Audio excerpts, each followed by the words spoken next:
MP study YouTube channel पर आपका स्वागत है और मैं दीपक कुमार। और आज इस वीडियो में बताऊंगा कि जो पीएनएसटी की जो गवर्नमेंट सीट की जो काउंसलिंग स्टार्ट हो चुकी है डीएचएस के माध्यम से एमपी ऑनलाइन के प्लेटफॉर्म पर, उसको लेकर के मार्क्स और रैंक को लेकर के मैं पूरा डिटेल में डिस्कशन करने वाला हूं और एक बहुत ही शानदार वीडियो होने वाला है। इस वीडियो के माध्यम से बहुत सारी इन्फॉर्मेशन मिलने वाली है। इस वीडियो में पीएनएसटी स्टूडेंट को कि कैसे काउंसलिंग करानी है और क्या क्या चांसेस है, कौन कौन सी कैटेगरीज में कौन से नंबर तक का सिलेक्शन हो सकता है और वो सिलेक्शन का क्या क्या बेस हो सकता है, मैं सारी चीज़ें डिटेल में बताऊंगा। लेकिन इस वीडियो में मैं कुछ अलग से बातें करना चाह रहा हूँ। जितने भी स्टूडेंट्स मध्य प्रदेश के अंदर पीएनएसटी की प्रिपरेशन कर रहे हैं इस साल, या जिन्होंने एग्जामिनेशन दिया है पिछले बार और किसी वजह से नंबर अगर उनके कम रह गए, तो मैं सारी चीज़ों पर एक अलग से एक और चीज़ें यहाँ पर डिस्कशन करूँगा। और उसके बाद वीडियो में मैं काउंसलिंग को लेकर के या मार्क्स को लेकर के या कट ऑफ को लेकर के एक नॉमिनल कट ऑफ निकालने की कोशिश करेंगे कि कहाँ तक के सिलेक्शन हो सकता है सीट के आधार पर और रिजर्वेशन के आधार पर। सारी चीज़ें डिस्कस होगी इस वीडियो में। अगर आप इस चैनल पर नए तो चैनल को सब्सक्राइब कर लीजिए, बेल आइकन को प्रेस कर लीजिए।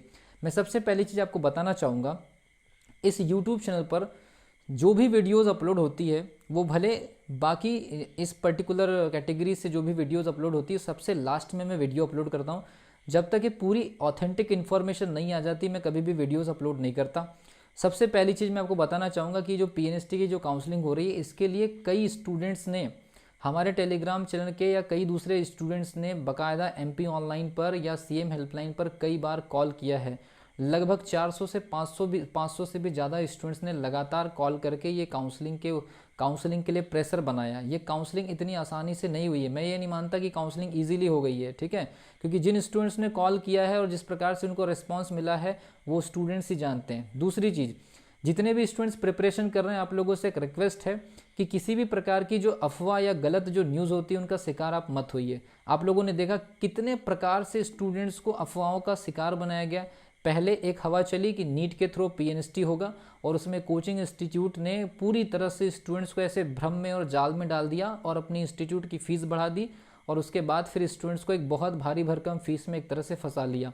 एक तरह से ये झूठ का ही एक तरह से एक भ्रम का ही जाल था जिसमें बहुत सारे जो स्टूडेंट्स हैं जिनको नीट का एग्जामिनेशन देने की कोई इच्छा नहीं थी, लेकिन पीएनएसटी के भ्रम और पीएनएसटी के जाल में उन्होंने 1500 से 1600 रुपये का एक महंगा फॉर्म भरा, जिसके लिए एक महीने में एग्जामिनेशन की प्रिपरेशन की जो चार्जेस बताए जाते हैं स्टूडेंट्स को पीएनएसटी के नाम पर 8-8, 10-10 हज़ार रुपये तक का पीएनएसटी को नीट से जोड़ करके प्रिपरेशन के जाल में फंसाया गया। एक इसकी वजह यह है सबसे बड़ी चीज़ कि अगर आप ऑथेंटिक जानकारी नहीं रखेंगे, एक सही जानकारी अगर नहीं रखेंगे, तो ये मान के चलिए कि आपको हमेशा मिसगाइड किया जाएगा और आपका करियर इसी प्रकार से धीरे धीरे तबाह होते रहेगा।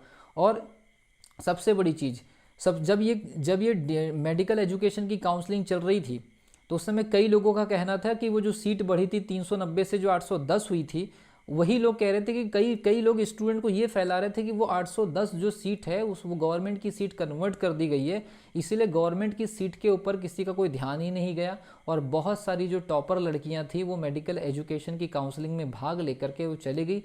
मैंने आपको पहले भी बताया था कि इसकी जो काउंसलिंग है वो अलग है। बहुत सारे वीडियो के माध्यम से स्टूडेंट्स को समझाने की कोशिश की है, लेकिन 300 से भी ज़्यादा लड़कियां ऐसी थी जिन्होंने इस चीज़ को समझा नहीं और वो मेडिकल एजुकेशन में या जो आपके ऑटोनॉमस कॉलेजेस में वो एडमिशन ले चुके हैं। अब वो कह रहे हैं कि क्या उधर से एडमिशन कैंसिल करा सकते हैं, तो ये अब आपका मैटर है। आपने किन लोगों से इन्फॉर्मेशन लिया था गवर्नमेंट की जो सीट है उनकी काउंसलिंग को लेकर के, अब ये आपका मैटर है। जबकि मैंने अपनी वीडियोस के माध्यम से सारे स्टूडेंट्स को समझाने की कोशिश किया था कि वो काउंसलिंग अलग है और इसकी काउंसलिंग कभी न कभी होगी, क्योंकि रूल बुक में इसका मेंशन है, ठीक है। दूसरी अफवाह मैंने आपको बताया, कई लोगों ने नीट के माध्यम से जो माहौल बनाया, फिर भी मैंने 9 अगस्त को एक वीडियो अपलोड किया था, एक दिन बाद जब उसका नीट का अंतिम डेट था। वहाँ पर भी मैंने स्टूडेंट को समझाया था कि पीईबी पर पीएनएसटी है, इसलिए वो नीट से नहीं हो सकती, कम से कम इस बार तो नहीं हो सकती। लेकिन कई लोगों ने नहीं सुना, फाइनली उनको नीट का फॉर्म भरना पड़ा मजबूरी में किसी के अफवाहों के चलते, जबकि वो नीट का फॉर्म नहीं भरना चाहते थे। तो मैं हमेशा आपको बता दूँ कि मेरे टेलीग्राम चैनल पर एक ऑथेंटिक इन्फॉर्मेशन रहती है। अगर वो इन्फॉर्मेशन सही रहती तभी जा कर के मैं अपलोड करता हूँ। ये नहीं कि लिंक जनरेट हो गई काउंसलिंग कर मैं कुछ भी स्क्रीनशॉट बना करके वीडियोस डाल दूँ। इसके अलावा आपको बता दूं, अगर आप अफवाहों के शिकार होंगे या गलत तरीके से पढ़ेंगे या मान लीजिए किसी के अफवाहों के शिकार होकर के आप उनके हिसाब से चलेंगे, तो आप हमेशा अपना पैसा और हमेशा समय, अपना जो वैल्यूएबल टाइम है, दोनों ही खराब करेंगे। क्योंकि आप लोगों ने देख लिया पीएनएसटी की पिछले बार के एग्जाम से लेकर के अब तक के कोचिंग से लेकर के कैफ़े से लेकर के ऑनलाइन न्यूज़ से लेकर के यूट्यूब चैनल के माध्यम से कई लोगों ने स्टूडेंट को मिसगाइड ही किया है। मैंने फिर भी कोशिश किया है 3000 से 4000 स्टूडेंट को कि आप एक सही इन्फॉर्मेशन सोर्स से जुड़े रहिए और आपको फ़ायदा होगा। पीएनएसटी और नीट दोनों एक साथ, मतलब जो पीएनएसटी का एग्जामिनेशन वो जो नीट के थ्रू होने वाला था उसको देखने वालों की जो संख्या है वो 60,000 से भी ज़्यादा है। ऐसे ऐसे वीडियोस भी मैंने देखे जहाँ पर ये बताया गया कि पीएनएसटी का जो एग्जामिनेशन है वो नीट के थ्रू होगा और ऐसी वीडियोस को देखने वाले लोगों की संख्या 60,000 से भी ज़्यादा है। जबकि मैंने उसमें क्लियरली अपने वीडियो में मेंशन किया था कि ऐसे होने के चांसेस क्या क्या है और उस वीडियो को देखने वालों की संख्या 5,000 है। और मेरा ऐसा मानना है कि एक अच्छी चीज़ है, हमेशा सही इन्फॉर्मेशन कम लोगों तक मिलती है, इसीलिए लोग भीड़ में चले जाते हैं और भीड़ में लोग फंसते हैं और जो लोग भीड़ में फंसते रहते हैं वो भीड़ में ही फंसते रह जाते हैं। जैसे कि टॉपर से टॉपर स्टूडेंट के साथ में डिपार्टमेंट ऑफ मेडिकल एजुकेशन वाली काउंसलिंग में हुआ। अब वो कह रहे हैं कि उधर से सीट छोड़ करके कैसे आ सकते हैं, वो आपका मैटर है, वो आप जानिए। अब इसमें क्या होगा, तो ठीक है मैं आपको बता दूं जितने भी स्टूडेंट्स प्रिपरेशन कर रहे हैं पीएनएसटी 2021 की जो जिसका शेड्यूल दिख रहा है अक्टूबर में, तो हमने एक शानदार टेस्ट सीरीज स्टार्ट कर रहे हैं स्टूडेंट्स के लिए कि ताकि कम से कम रुपए में एक आपको बहुत ही प्यारे तरीके से, बहुत ही शानदार तरीके से पूरे सिलेबस को कैसे कवर करना है। एक टाइम टेबल के अकॉर्डिंग टेस्ट होगा, बहुत ही प्लानिंग से होगा और आपको टेस्ट की पूरी गाइडलाइंस लाइव मिलेगी, लाइव उस एप्लीकेशन के ऊपर जहाँ पर। तो आप सबसे पहली चीज़ तो टेलीग्राम चैनल पर चले जाइए, टेलीग्राम के लिंक डिस्क्रिप्शन बॉक्स में है। ओके, इसके अलावा मैं आपको बता दूं कि अगर मान लीजिए पीएनएसटी 2021 आपको क्लियर करना है और किसी भी ऑथेंटिक जानकारी अगर आपको चाहिए तो इस यूट्यूब चैनल पर हमेशा ऑथेंटिक जानकारी अपलोड हो और किसी भी प्रकार के स्क्रीनशॉट या किसी भी प्रकार के इधर उधर के पेजेस को मैं दे करके कभी वीडियोस नहीं बनाता, सीधे चीज़ें आपके सामने आकर के बोलता हूँ। जो भी चीज़ें रहती है, चाहे वो नीट और पीएनएसटी के जो अफवाह के नाम पर स्टूडेंट को सीधे तौर पर कोचिंग इंस्टीट्यूट ने हज़ारों रुपये से लूटा, उसके ऊपर भी मैंने बोला, कई स्टूडेंट को समझाया। इसके अलावा डीएचएस की जो काउंसलिंग है उसको लेकर के भी मैं अवेयर करता रहा। कई लोगों ने सुना, नई लोग नहीं सुना, ये स्टूडेंट्स का मैटर है, मुझे उससे कोई लेना देना नहीं। अब हम बात करेंगे जो डीएचएस की जो काउंसलिंग हो रही है उसके ऊपर कि कितने कितने मार्क्स में ये जा सकता है। सबसे पहली चीज़ हम बात करेंगे कि जो अकॉर्डिंग टू रूल बुक, अब यहाँ पर ध्यान दीजिए, रूल बुक में टोटल जो सीट है, रूल बुक में जो मेंशन जो टोटल जो सीट है कैटेगरी वाइज, यूआर में 144, ओबीसी में 144 और ओबीसी के ऊपर मैं भी स्टार लगा दे रहा हूँ। उसका कारण बताऊंगा क्योंकि ओबीसी का एक मैटर जो है हाई कोर्ट में रिजर्वेशन का फंसा हुआ है। 27% सीट के हिसाब से, 27% सीट के हिसाब से 144 है। अगर वो 14% के हिसाब से अगर देता है तो ये मान के चलिए कि 72 सीट पर काउंसलिंग होगी और 72 सीट पर काउंसलिंग रोकी जा सकती है। लेकिन इसके बारे में मैं कुछ नहीं बोल रहा हूँ। 144 सीट अगर रूल बुक में है तो 144 सीट पर काउंसलिंग होनी चाहिए ओबीसी कैंडिडेट की, तभी जाकर के उसको एक प्रकार का न्याय माना जाएगा। लेकिन 2019 में ऐसा एक प्रकार का स्टूडेंट के साथ में एक फ्रॉड हो चुका है कि रूल बुक में जितनी सीट दिखाई गई थी और फिर ओबीसी के रिजर्वेशन के मैटर की वजह से आज तक 2019 की गवर्नमेंट की सीट की काउंसलिंग नहीं हो पाई। आप भी जाकर के 2019 बैच चेक कर सकते हैं जहां भी जीएनटी का ट्रेनिंग सेंटर है। तो ये ओबीसी वाला जो मैटर है फिर फंसता हुआ दिखाई दे रहा है, लेकिन ऐसा ना हो। 144 के 144 सीट पर काउंसलिंग होनी चाहिए ओबीसी के लिए, लेकिन अगर 14% सीट पर अगर काउंसलिंग होता है तो फिर 72 सीट पर ही काउंसलिंग होगी। इसके अलावा 90 सीट आपका एससी कैटेगरी का है, 108 सीट आपकी एसटी कैटेगरी की है, ईडब्ल्यूएस की 54 सीट है। और ऑटोनॉमस में जो लड़कियां चले गई, मैं ये मान के चल रहा हूँ कि ये 219 में से ये मान के चली कि लगभग 150 लड़कियां टॉपर चली गई। बाकी जो लड़कियां हैं उनमें से कुछ लड़कियां, लगभग 60 से 70 लड़कियों को ये भरोसा रहा होगा कि हम डीएचएस में काउंसलिंग कराएंगे और मेरे वीडियोस के माध्यम से उनको मैंने अवेयर किया था। तो ऐसे भी स्टूडेंट है 60 से 70 जो रुके हुए हैं, मतलब टॉपर जो है, लगभग टॉपर स्टूडेंट 70 जो है वो रुके हुए हैं, बाकी 150 चले गए। ओबीसी में भी सेम सिचुएशन। इसके अलावा ये मान के चलिए कि लगभग 50 स्टूडेंट रुके हुए हैं यहाँ से, और ये मान के चलिए कि लगभग 70 से 80 स्टूडेंट है ना, लगभग 80 स्टूडेंट चले गए, 50 बचे हुए हैं। इसके अलावा 162 में मान लीजिए कि 60 बचे हुए हैं और 100 चले गए, 100 चले गए, 60 बचे हुए हैं, ठीक है।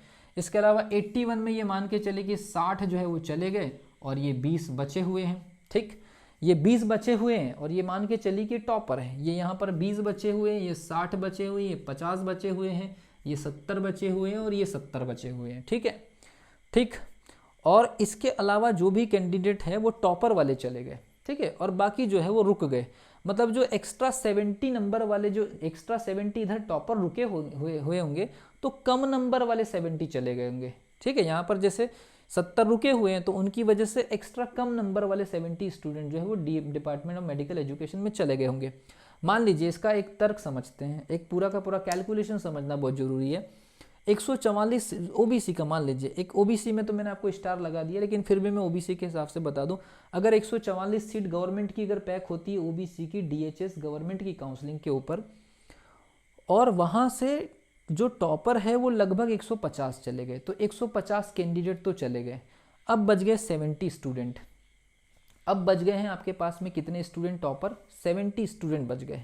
70 स्टूडेंट बच गए, तो ये 144 में से तो 144 में से तो 70 144 में से तो 70 स्टूडेंट सीट कवर करेंगे। तो ये मान के चलिए कि 144 माइनस 70, 144 माइनस 70, तो ये लगभग मैं इसको 70 के अप्रॉक्सीमेट मान रहा हूँ, मतलब 70 स्टूडेंट। और मतलब जो टॉपर जो पहले आपके पास में 219 थे, 219 में से टॉपर 150 चले गए और बचे हुए 70 टॉपर बच गए, तो वो बचे हुए 70 टॉपर इस 144 में से सीट काटेंगे। और जो 70 जो स्टूडेंट है, और जो 70 स्टूडेंट है वो भी उस बची हुई सीट में से काटेंगे। तो ये तो टॉपर तो लेंगे ही लेंगे, और 70 स्टूडेंट का एक्स्ट्रा फायदा होगा। मैं आपको बता रहा हूँ कि प्रॉफिट किस चीज का है। ओबीसी में 144 सीट है, तो जिनका रैंक 219 टोटल, ये मान के चलिए 219 में से 150 टॉपर चले गए, बाकी जो 70 है वो कम नंबर वाले भी चले गए। तो ये मान के चलिए कि लगभग 219 कैंडिडेट तो चले गए। अब हमारे पास में जो प्योर जो टॉपर रुक गए, क्योंकि 70 टॉपर ऊपर के रुक गए, तो 70 जो कम नंबर वाले भी डिपार्टमेंट ऑफ मेडिकल एजुकेशन में चले गए। तो 70 जो टॉपर बचे वो तो 144 में से ही काटेंगे। तो उन्होंने 70 सीट काट लिए और 70 सीट बच गई, तो और 70 कम नंबर वाले स्टूडेंट का बेनिफिट होगा। तो ये लगभग मान के चलिए कि 219 सीट ये और लगभग 144 सीट ये। तो जिन स्टूडेंट का ओबीसी में जो रैंक है, जिन स्टूडेंट का ओबीसी में जो रैंक है, लगभग ये मान के चलिए जिन स्टूडेंट का ओबीसी में जो रैंक है 375 के आसपास है। मैं एक अप्रॉक्सीमेट बता रहा हूँ, 219 ये और 144 ये, 219 और 144, ठीक है, 219 और 144 लगभग हो जाती है आपके 365। मैंने 10-15 और ऐड कर दिया तो 375, और उसमें 25-30 ऐड कर दीजिए कि एक्चुअल में मुझे भी नहीं पता कि कितने टॉपर कौन सी कैटेगरी के डिपार्टमेंट ऑफ मेडिकल एजुकेशन में जा चुके हैं, एक्चुअल में कितने टॉपर। क्योंकि फायदा यहाँ पर कम नंबर वालों का होना है, क्योंकि टॉपर मैक्सिमम 540 टॉपर में से लगभग ये मान के चलिए कि 300 या 280 प्लस या 300 प्लस टॉपर चले जा चुके हैं। तो वो कौन कौन सी कैटेगरी से कितने गए हैं ये भी एक मैटर है, और कितने टॉपर रुके हैं इसकी भी हमें जानकारी नहीं है। हो सकता है कि 75 वाले चले गए और 82 वाले रुके हुए, उनके नंबर्स एग्जैक्टली मुझे भी नहीं पता, ठीक है भी। तो ये मान के चलिए, फिर भी मैंने दोनों नंबर को जोड़ दिया, 219 प्लस 144, तो ये 365 के करीब जाता है। और मैंने उसमें 35-40 सीट अगर ऐड कर दिया, क्योंकि ओबीसी के जो टॉपर होंगे वो यूआर में काटेंगे। वैसे आप एससी के, एसटी के, ईडब्ल्यूएस के सभी कैटेगरी के टॉपर जो होंगे वो यूआर में जाके सीट काटेंगे। तो आपको क्या काम करना है, अपना रैंक जो है ऐड कर देना है, 219 प्लस 144 लगभग 365, और उसमें और 25-30-40 सीट ऐड कर दीजिए ताकि काउंसलिंग करा सकते हैं आप। तो लगभग जिन स्टूडेंट का ओबीसी में 400 के आसपास या 420-400 अपने सेटिस्फेक्शन के लिए, ये कोई प्रेशराइज नहीं है, ये मेरे तरफ से कोई फाइनल गाइडलाइंस नहीं है, तो ओबीसी में ये मान के चलिए कि जिसका 450 के आस तक भी रैंक है और अपने सेटिस्फेक्शन के लिए आप काउंसलिंग कराना चाहते हैं, तो चांसेस बन सकते हैं। क्योंकि नहीं पता है कि कितने टॉपर चले गए और कितने नीचे वाले चले गए, कितने ऊपर वाले चले गए, ये किसी को भी नहीं पता है, ठीक है भी। वो तो स्टूडेंट की मार्कशीट के बेसिस पर पता चल पाता है कि कितने टॉपर जा चुके हैं, कितने बचे हुए हैं, वो भी पर्सनल स्टूडेंट से अगर कहीं बात हो जाती तब जाकर के इन्फॉर्मेशन मिलती है, ठीक है। तो ये मान के चलिए, मैं एक अनुमान दे दे रहा हूँ फाइनली, ये मान के चलिए कि लगभग 425 तक के रैंक वाले जो स्टूडेंट हैं उनके साथ कोई बाई लक फैक्टर की वजह से हो सकता है, यहाँ पर भी लगभग 425 के आसपास, ठीक है। इसके अलावा 129, ये मान के चलिए कितना हो जाएगा, ये लगभग 275 तक के, ये मान के चलिए ये आपका 300 तक के, ठीक है। और 81, इसको हम मान के चल रहे हैं लगभग 150। तो जिन स्टूडेंट का कैटेगरी में 150, ईडब्ल्यूएस में 150 के आसपास रैंक है, एसटी कैटेगरी में 300 के आसपास रैंक है, एसटी कैटेगरी में देख लीजिए ईडब्ल्यूएस में 150 के आसपास रैंक है, एसटी कैटेगरी में 300 के आसपास रैंक है, एससी कैटेगरी में 275 प्लस के आसपास रैंक है, ओबीसी में 425 प्लस के आसपास रैंक है, और यूआर में लगभग यूआर में 400 के आसपास। तो मैं ये नहीं बोलूँगा आपको कि आप काउंसलिंग मत कराइए, आप अपने सेटिस्फेक्शन के लिए करा सकते हैं, लेकिन मेरा अनुमान है जो कैलकुलेशन, और कैलकुलेशन एक फैक्ट होता है, तो कैलकुलेशन के बेसिस पर इस प्रकार की जो कैटेगरी में जो रैंक है 400, 425, 275, 300, 150, इतनी रैंक तक के जो स्टूडेंट हैं उनको काउंसलिंग करा लेनी चाहिए। लेकिन इससे ज़्यादा वाले भी करा सकते हैं। क्यों? क्योंकि कई लोगों को डीएचएस की काउंसलिंग का अनुमान ही नहीं था, कई लोग भूल भी गए थे। यूट्यूब पर अभी इसकी कोई बात नहीं हो रही थी, तो हो सकता है कि बहुत सारे स्टूडेंट्स ने प्राइवेट कॉलेज ज्वाइन कर लिए होंगे। अगर उन्होंने प्राइवेट कॉलेज ज्वाइन कर लिए होंगे और ऐसे 100 150 स्टूडेंट हर कैटेगरी में होंगे, तो ये मान के चली कि वो 400 से 500 की रैंक तक भी ये सिचुएशन बन सकती है। क्योंकि डीएचएस की काउंसलिंग को लेकर के अपडेट नहीं होने की वजह से ये जो 7-8 महीने का जो एक स्लॉट निकल गया, तो कई स्टूडेंट्स ने प्राइवेट कॉलेज में एडमिशन भी ले लिया होगा।